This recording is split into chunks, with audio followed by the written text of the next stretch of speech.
Hello, good morning. I'm Indu Priya. I'm a social worker. I have registered an organization named Payanmaram Trust, and we work with children and their families. Lately, we have realized that there is a very important need to actually talk about gender inequality. So this presentation, as a part of my training, I would like to put some light on the existing situation of gender and gender bias which exists in our country. So this is a small attempt to do that, and this simple presentation will actually walk you through the data which is available at everybody's disposal actually, and which can actually give us an insight into the amount of inequality which does exist. So to start with, I would like to tell you what gender is. What is this gender inequality and all that big terms which I am actually using. So gender inequality is the kind of discrimination or shortcomings which a particular social class is going to face because of their sex. So if they are a female or a transgender or a male, because of that sex, what kind of inequality is being faced by the person is something which will actually tell us what is gender inequality. So it's at a larger level that we are talking about, and we are right now not keeping it within the scope of only women. So we are not going to consider the transgender community, because that will be a totally different topic altogether. Right now we will put our focus only on women. So to move on, we observed that most of the men around us and even the women felt that women are definitely equal today. So we wanted to understand and actually put before them some facts on what kind of equality is it that they are trying to get to. So we saw that women are actually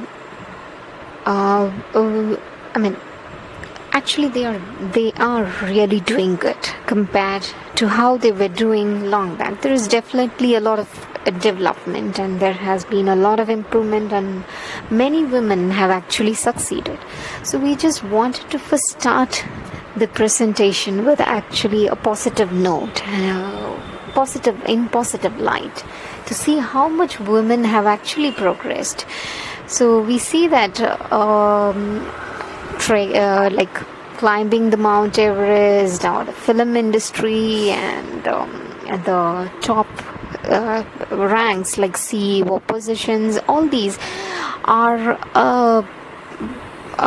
mostly male dominated. Were mostly male dominated areas, but now we see that so many women have actually made it, and it's really wonderful to actually start with such success stories. So we see that people like Arunima Sinha, despite her disability, was able to actually climb the Everest, and people like Vidya Balan, Nandita Das have actually gone against norms in the film industry, in a male-dominated film industry. And then there is Aruna Jayanti, who is the CEO of Capgemini India with 40,000 employees. And we all know Kalpana Chawla for her wonderful debut as an astronaut. She was an American but an Indian by origin. So the question comes back to us again. Are we equally privileged? Or, so as to say, I should not put myself in the position of women now. So are women equally privileged like our men? So I would believe there are still people who will say S, and mostly men who will say S, and there are women who will say S, that we are equally privileged. While we want to be equally privileged, we want to just show you the statistics to say why we claim that we are not gender equal yet. So we went through the internet and we tried to figure out, since we spoke about Vidya Balan, we spoke about Nandi Dattas, and so it became necessary for us to look at the film industry and see how it is placed. And the latest data which we could find was only the 2012 statistics. We didn't have any other source. So but then the 2012 is not long back. So what we saw was like extremely surprising, because we see women succeeding, but the problem is very few are coming out. So when you look at the metrics behind each and everything, we still see that there is so much of gap. We see that there are 9% of directors who are women, and as against the 91% of men who are directors. And we also see that these women are mostly into documentaries than narrative films. So, and then the writers, only 15% are women as against 85% men, and so on. So the numbers are very, very less. And moving out of the film industry, let's look at other workspaces. So there is this Catalyst, an organization. They are a research-based non-profit organization. They do enormous amount of research with inclusive workspaces. Their subject is mainly inclusive workspace. So how is the workplace for the women? So mostly they work with, obviously they work with the higher classes of women, middle and upper class of women.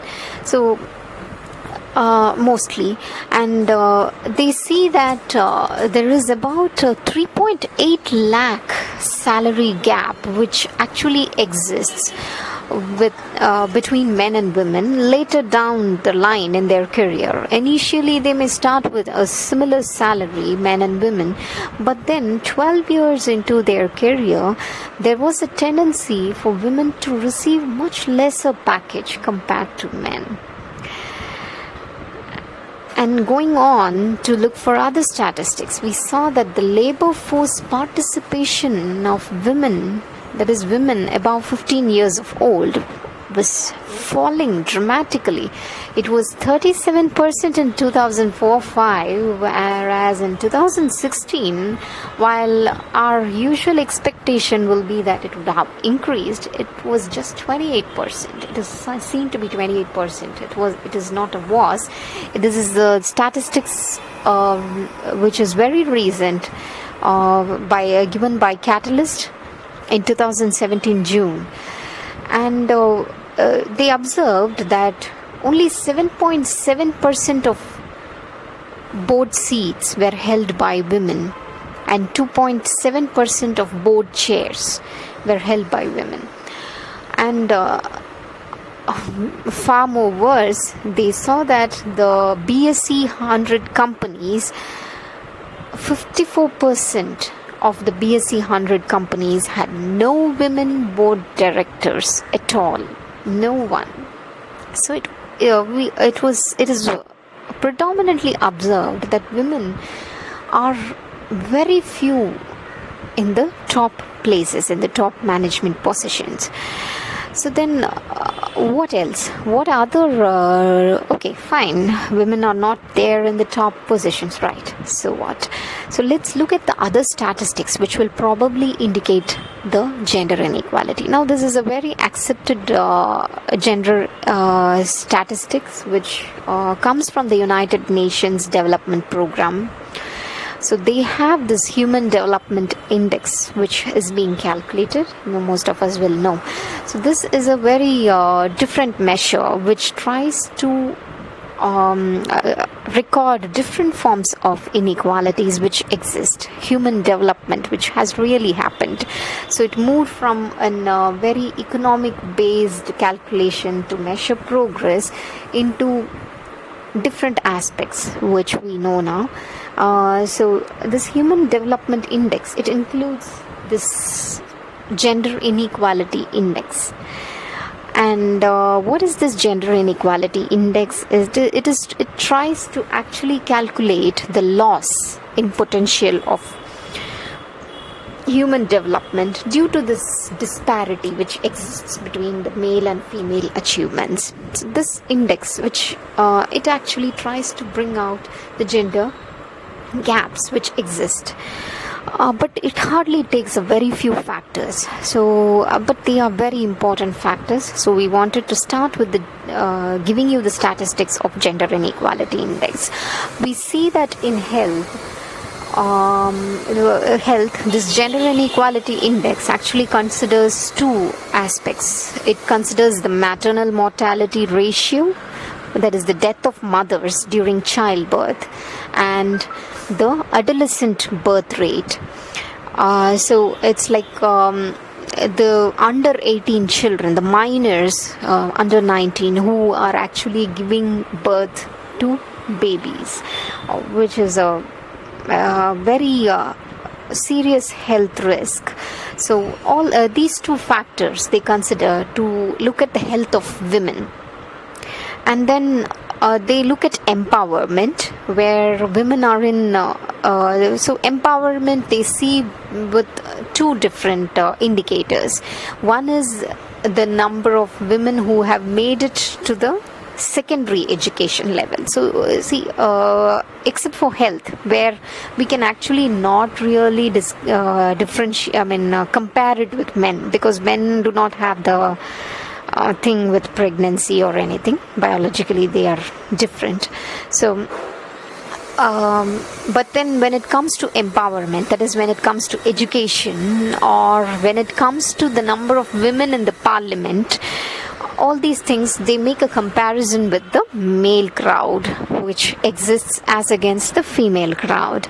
And all these things were compared to see how empowered women were. And then the third dimension was the labor market. So the first two dimensions being health and empowerment, the third dimension was a very straight thing, like what is the participation, male participation and female participation in the workforce, labor force. So these were the categories, dimensions and indicators which were used in the gender inequality index. And the last one happened in 2015. The last survey, 2015 data is available for us in the UN website, and you can see the results. Where was India?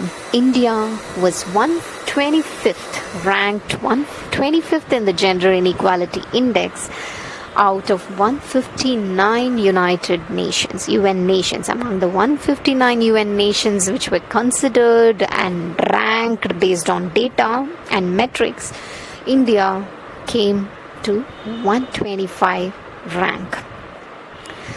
And we see that the first was Switzerland, and second Denmark and Netherlands. They were all better, doing better at the Gender Inequality Index. So now these are some obvious places where we see that gender inequality does exist. So now what happened to the shortcomings? What were the shortcomings? Now, is this all? Does this give the full picture of gender inequality?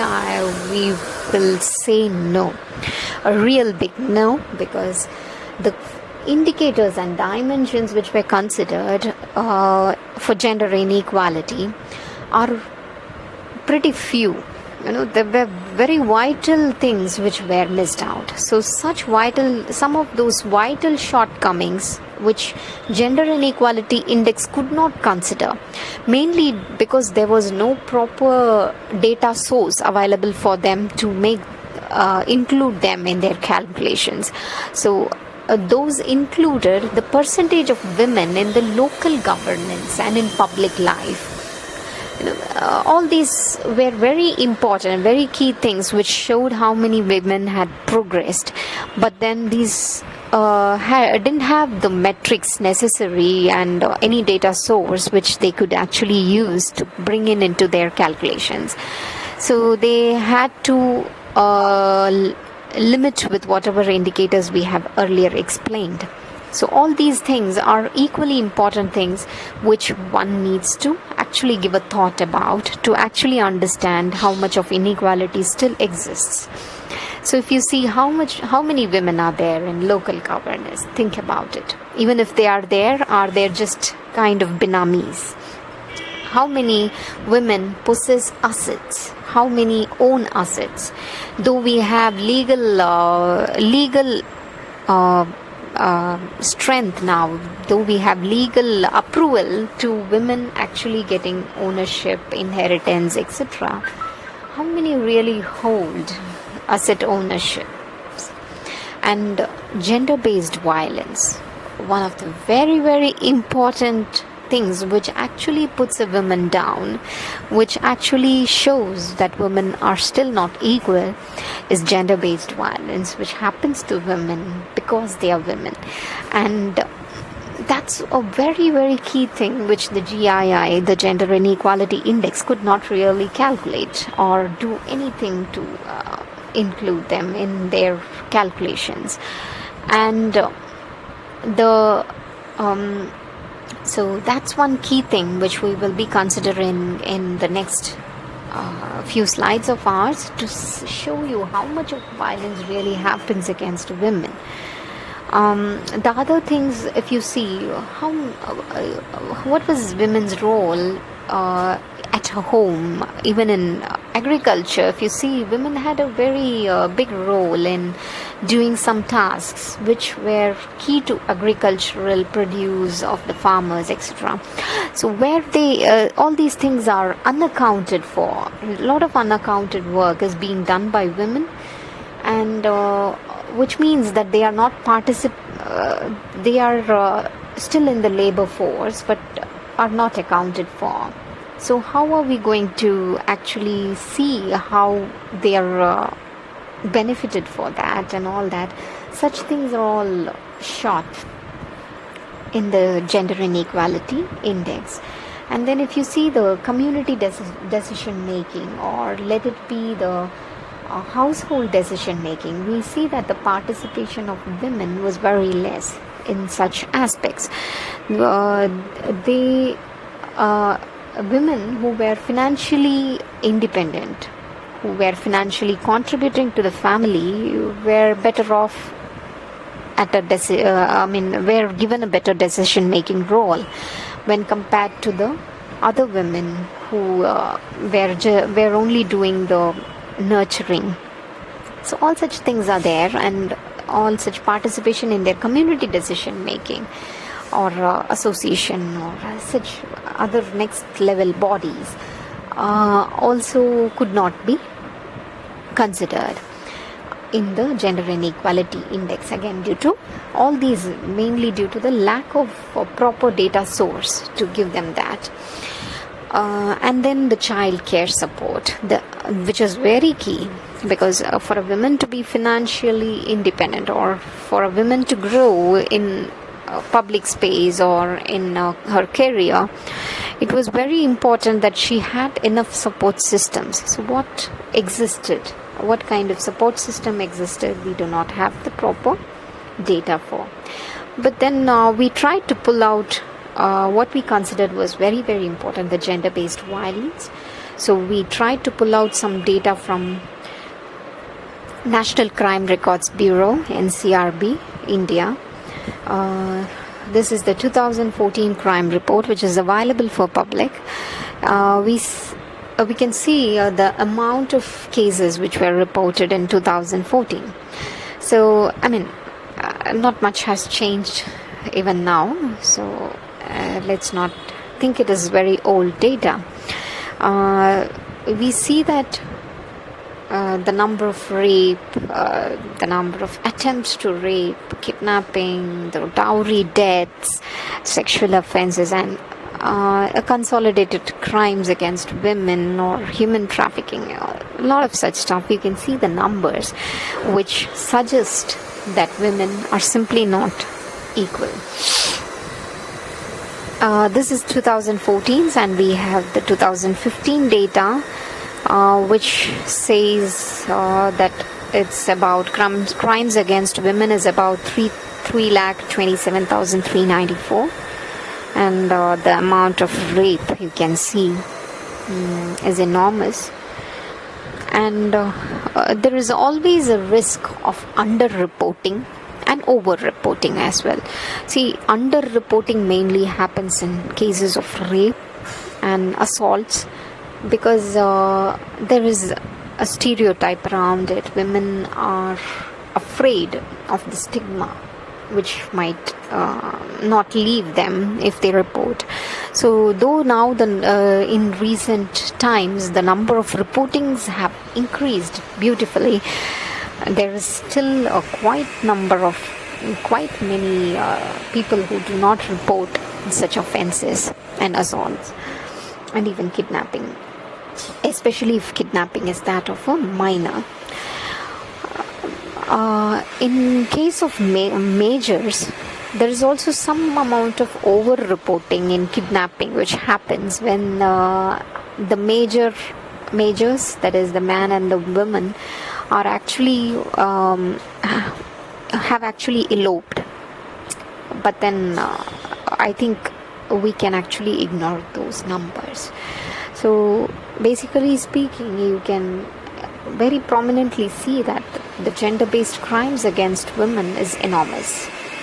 And for you to give a very realistic picture of, instead of the numbers, these are the few recent reportings in media on gender-based violence against women. So if you see, female feticide still exists. Surprisingly, even Devadasi system still exists. It's a June edition of the Hindu, 2017 June edition. A girl was rescued from a Devadasi system, 10-year-old girl. So, and in the early 2017, a Dalit girl, Nandini, was gang raped and murdered. And very recently, again, a gang rape survivor was attacked with acid for the 5th time. So all such gender-based violence is continuing and is actually happening till date in very huge numbers, which indicates there has been no equality among women. Though we have progressed so much, and many women have actually surpassed their cultural barriers, but now still it exists. So we are a woman, and what has Vidya Balan, or what has Arunima Sinha, or let's say CEO, whatever, the top management women, what have they done to succeed? If you take a look at that, you will see that a woman has to put a lot more effort and has to cross a lot more hurdles to actually walk the ladder of success when compared to a man. She has so many limitations. Then she has to play her nurturing roles, and she has to multitask and do a lot to actually come up the ladder. Now, are they equally privileged as are men? I hope the answer is a no.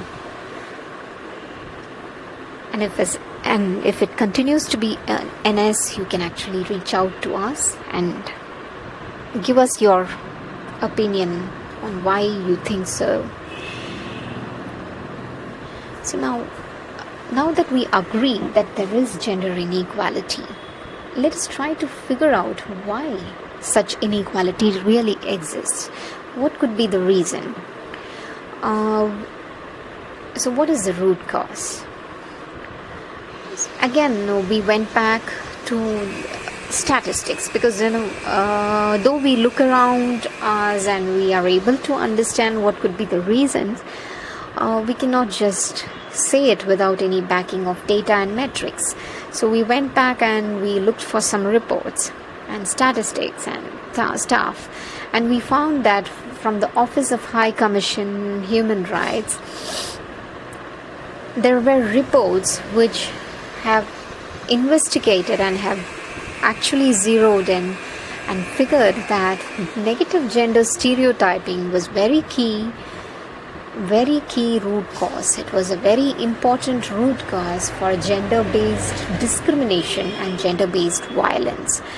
The stereotypes, that is the perception of what a woman should be or how a woman is depicted, all these things actually very clearly, it influenced the way in which she was discriminated or she was violated.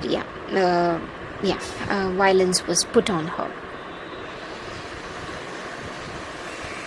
So to explain stereotyping a bit more, we considered two roles which are usually assigned to man and woman. Women were seen as nurturing. Now, this looks like a very positive thing to say.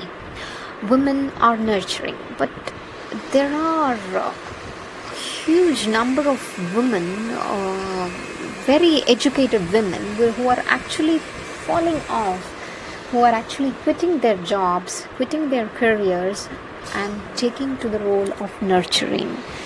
So this is where we find that gender roles can have a negative impact. When women are nurturing, it looks very positive.